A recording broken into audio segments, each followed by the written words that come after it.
next insecurity that I had, being a crybaby, and it's kind of funny. I don't know where it stems from. The only thing I can think of is that if I cried, then my mother would be more willing to do the things I want or drop the conversation. But basically, when I was young, I would not be able to have a normal conversation or a serious conversation. I mean, with anybody. Normal conversation, that would be okay. But once you start saying like, "Hey, this is not good," or maybe you should do this, or like if I felt any kind of critique towards me, I would start crying. Like, I think my dad can relate many frustrations of him to that. He was not able to have a decent conversation with me about these things. I would not have it. It's not that I didn't want to have it, it's just I couldn't handle it. Like, I couldn't keep back my tears. I start crying, and then I would not be interested in talking anymore. And I guess now I'm thinking about it, it's probably a coping strategy of not dealing with tough situations. Like, if anybody has any difficulties with me or any remarks about me, I would not know how to handle that. And that's, I think, why my defense strategy was something innate. Like, I think for babies it's the same. If you say something bad about them, or about kids, if you say something bad about them, they always start crying. So I think this is something that stayed in my system for too long, until I was actually in high school, I think. So it's a lot of years that I was pretty unreceptible for any negative feedback or any constructive feedback. I would just not have it. And I think probably was part of it, why I couldn't look people in the eye. I felt like I was not enough. I don't know. It's all one soup for me, and I got through that by accepting who I am as a person. Like, what do I care about? What do I want to see in my life? Where do I want to spend my time on? And what's actually important for me? And I think it's easy to talk about now because I have gone through it, but I'm not sure how I would do it again, like how I would help somebody else get through that.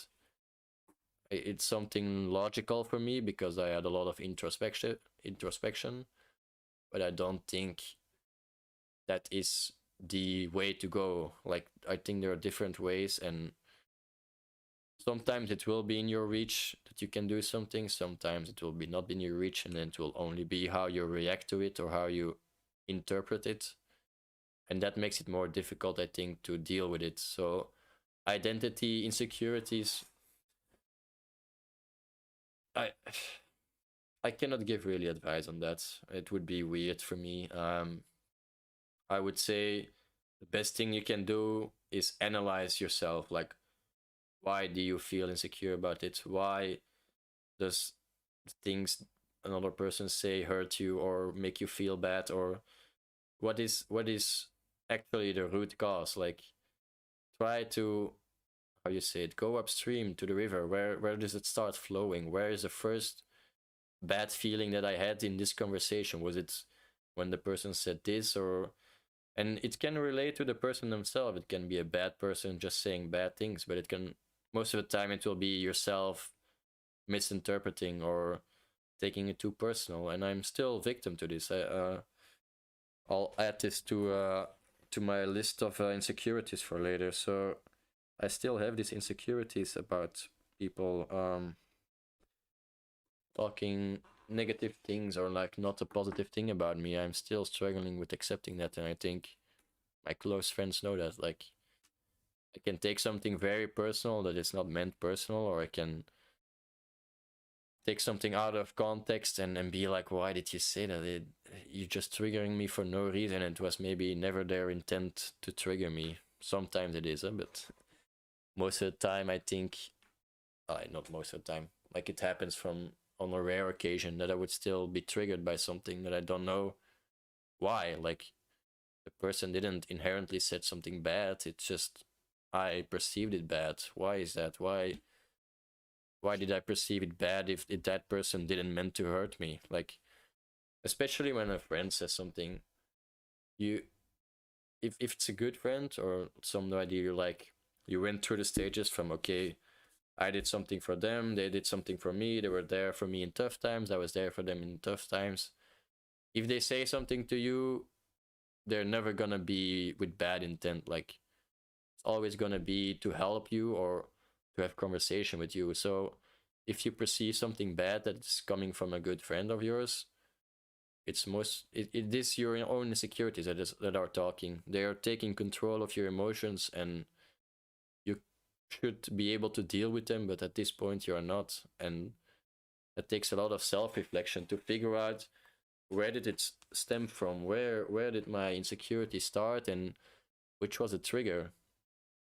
For example, I have this finance group with 2 other guys, and sometimes I feel like I'm being personally attacked, but it's just they're making financial remarks about something, and I'm taking it personal, like, oh, they do not see it my way, they must be out there to boycott me or something like that. I always think then the bad things are, and I think everybody has this, but it's more important to know when when these situations happen. When are you feeling like you're being personally attacked? Especially if you're talking with a friend, like, yeah, they don't do that shit unless you're a bad friend. So, or unless you're really oblivious to it. Like, if you're being a dick to a girl or a boy or another friend for a whole year or something, and then they're being rude, then it's like, okay, they see no other option than being rude to you as a solution. So always start from yourself, and if you cannot figure it out on yourself, ask somebody else about the situation. Like, for example, I had this situation with my sister. She was trying, I was asking if I can borrow a vacuum of her.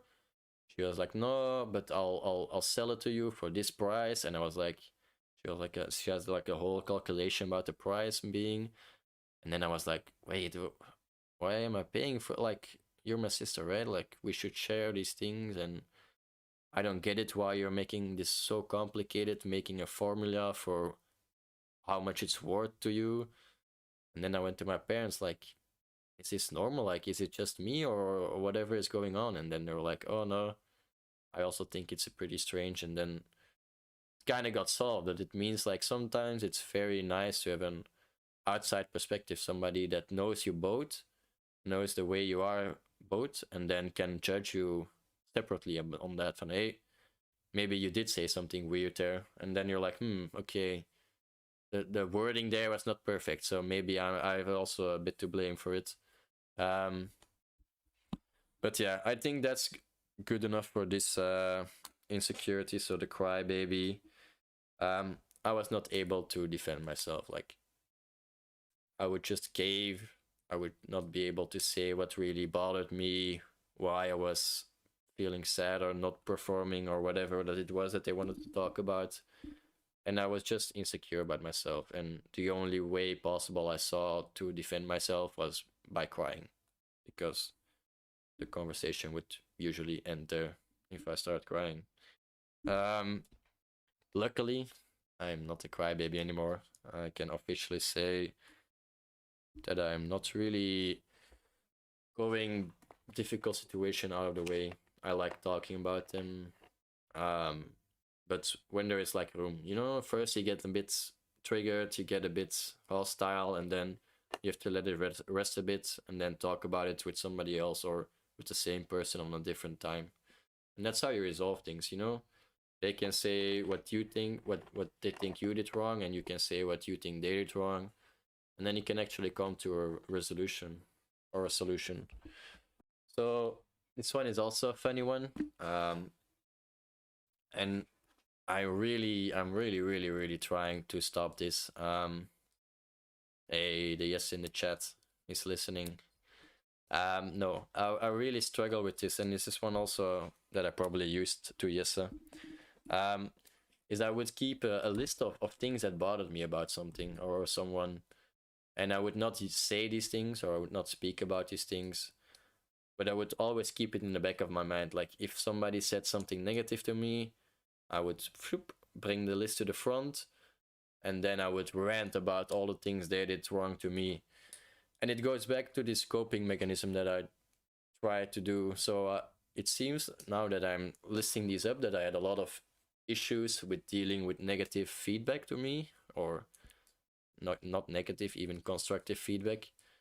And I would also find that I would have to find these ways to cope with it. And I think after crying, my next one was actually this watch list. Like, okay, I did this wrong, but hey, you did this, and this wrong. And then it would make them shut up, but it was not really like an effective way to solve things. And one day a friend really highlighted this to me. Like he said, like, dude, how are we supposed to talk about something bad with you if every time you do something bad, you bring my bad stuff up?